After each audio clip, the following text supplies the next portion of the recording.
Assalamualaikum warahmatullahi wabarakatuh. Alhamdulillah hari ini kita bertemu kembali di video pembelajaran PPKN.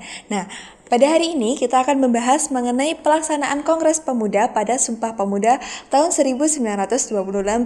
Baiklah, langsung saja kita mulai pembelajarannya. Sumpah Pemuda, Sumpah Pemuda. Satu, kami putra dan putri Indonesia. Kami putra dan putri Indonesia. Mengaku bertumpah darah yang satu, tanah Indonesia. Dua, kami putra dan putri Indonesia.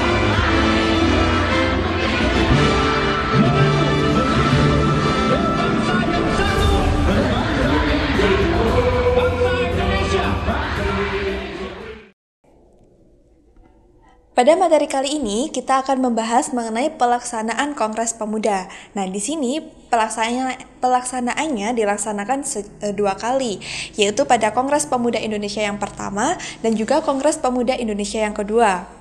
Kongres Pemuda Indonesia yang pertama itu dilaksanakan pada tanggal 30 April hingga 2 Mei tahun 1926 di Jakarta. Kongres Pemuda yang pertama ini dihadiri oleh wakil-wakil dari organisasi atau perkumpulan pemuda Indonesia, seperti dari Jong Java, Jong Sumatera Nenbon, Jong Ambon, dan juga organisasi kepemudaan lainnya. Kongres Pemuda yang satu ini ketuai oleh Muhammad Tabrani. Beliau sangat menjaga sekali jalannya kongres ini, sehingga ketika ada pandangan atau pembicaraan yang mengarah ke perdebatan adat dan juga pandangan, beliau segera mengambil jalan tengah untuk menetralisir. Sehingga pada kongres pertama ini banyak sekali pidato yang berjudul Indonesia Bersatu dengan tujuan untuk memperkuat rasa persatuan dan mengatasi kepentingan golongan. Tujuan utama dalam Kongres Pemuda yang pertama ini adalah hendak untuk membentuk dan membina perkumpulan pemuda yang tunggal, yaitu sebuah badan pusat atau sentral dengan maksud memajukan satu faham persatuan dan juga kebangsaan. Dan yang kedua, mempererat hubungan antara sesama perkumpulan-perkumpulan pemuda kebangsaan. Dalam Kongres Pemuda yang pertama ini juga didapatkan hasil utama yang dicapai, yaitu mengaku dan menerima cita-cita persatuan Indonesia, meskipun pada saat itu hasilnya itu masih samar-samar. Dan yang kedua, usaha untuk menghilangkan pandangan adat dan juga kedaerahan yang masih kolot. Dalam Kongres Pemuda yang pertama, Muhammad Yamin memberikan usulan mengenai bahasa persatuan dan pergaulan yang digunakan sebagai bahasa politik.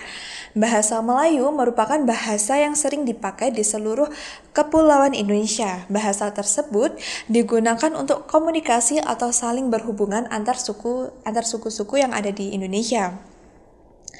Pada mulanya, pemerintah kolonial Belanda itu menggunakan bahasa Melayu sebagai bahasa pengantar di sekolah-sekolah Belanda.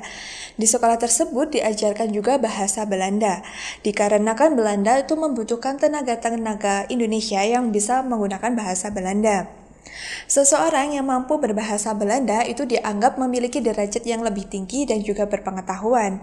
Namun hal ini juga menjadi kekhawatiran tersendiri karena ketika banyak sekali pemuda Indonesia yang dapat berbahasa Belanda, itu dikhawatirkan menjadi ancaman tersendiri bagi bangsa Belanda, sehingga dilakukan pembatasan bagi rakyat-rakyat Indonesia yang masuk ke sekolah Belanda. Sebelum mengusulkan bahasa yang akan digunakan sebagai bahasa persatuan, itu dilaksanakan penelitian terlebih dahulu. Dari hasil penelitian tersebut didapatkan 3 bahasa yang sering digunakan, yaitu bahasa Melayu, bahasa Belanda, dan juga bahasa Jawa.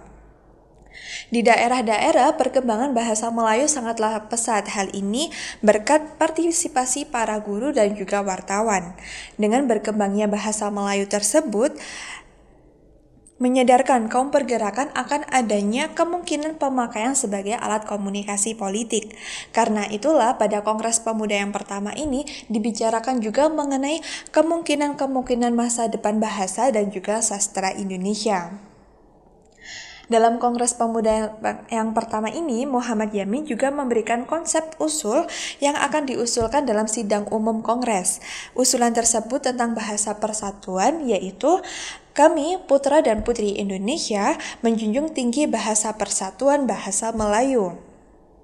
Dalam kongres ini terdapat panitia peneliti yang terdiri dari Adi Negoro, Sanusi Pani, Tabrani, dan juga Muhammad Yamin. Sebagian besar dari panitia tersebut tidak menyetujui dari usulan Muhammad Yamin. Mereka menghendaki bahwa bahasa persatuan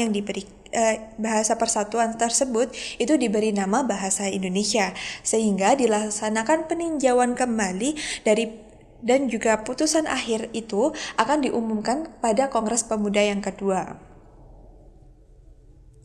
Selanjutnya ada Kongres Pemuda yang kedua. Kongres ini dilaksanakan pada tanggal 27 hingga 28 Oktober tahun 1928. Pada Kongres Pemuda yang pertama belum berhasil menghasilkan suatu bentuk organisasi persatuan Indonesia yang konkret dan juga nyata.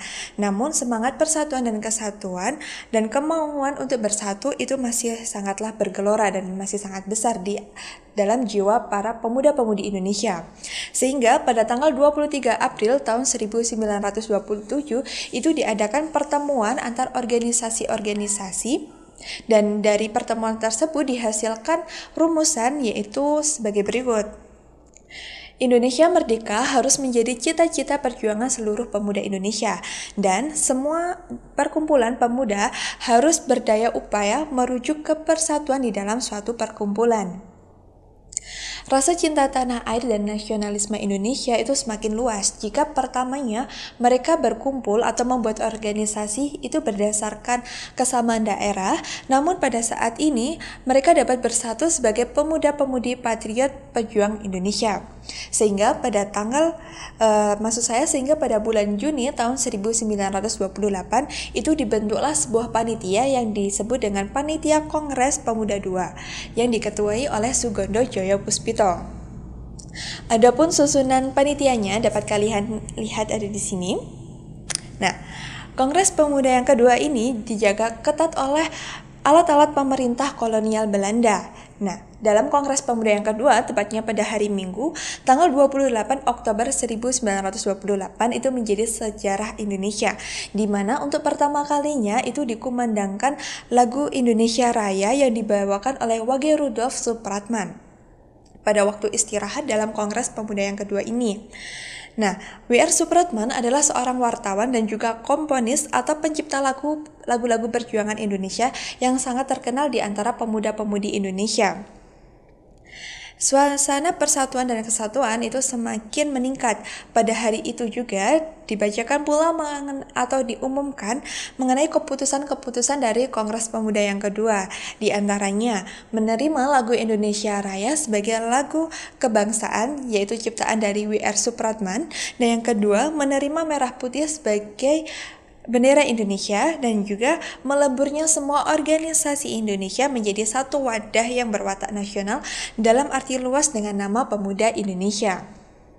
Dan pada Kongres Pemuda yang kedua ini dibacakan pula Ikrar Sumpah Pemuda. Rumusan Ikrar Sumpah Pemuda ini ditulis oleh Mr. Muhammad Yamin atau Muhammad Yamin. Adapun rumusannya sebagai berikut. Pertama, kami, putra dan putri Indonesia, mengaku bertumpah darah yang satu, tanah Indonesia. Kedua, kami, putra dan putri Indonesia, mengaku berbangsa yang satu, bangsa Indonesia. Dan yang ketiga, kami, putra dan putri Indonesia, menjunjung bahasa persatuan bahasa Indonesia. Nah, sekian pembahasan mengenai Kongres Pemuda yang dilaksanakan pada Sumpah Pemuda tahun 1928. Semoga yang saya sampaikan dapat diterima dengan baik. Saya mohon maaf jika ada salah-salah kata. Wassalamualaikum warahmatullahi wabarakatuh.